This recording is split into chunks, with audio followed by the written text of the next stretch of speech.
খুনসুটিতে মেতেছিল। তাদের এই অলিম্পিক লেভেলের খেলার এক পর্যায়ে একটি ভারী লোহার পার্টিশন ভারসাম্য হারিয়ে আছড়ে পড়ে সেখানে থাকা একটি ছেলে শিশুর উপর। বেচারা শিশুটি কিছু বুঝে ওঠার আগেই পর্দার নিচে চাপা পড়ে যায়।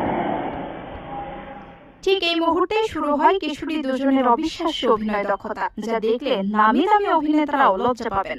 ধরা পড়ার ভয়ে এবং বড়দের বকুনি থেকে বাঁচতে তারা সেকেন্ডের মধ্যে নিজেদের দুষ্টু কিশোরী থেকে পরম ইবাদতকারীতে রূপান্তর করে ফেলে। কোনো পূর্ব প্রস্তুতি ছাড়াই তারা জায়নামাজে দাঁড়িয়ে এমন গম্ভীর মুখে নামাজের ভান শুরু করে যে দেখে মনে হচ্ছিল তারা দুনিয়ার সব মায়া ত্যাগ করে গভীর ধ্যানে মগ্ন।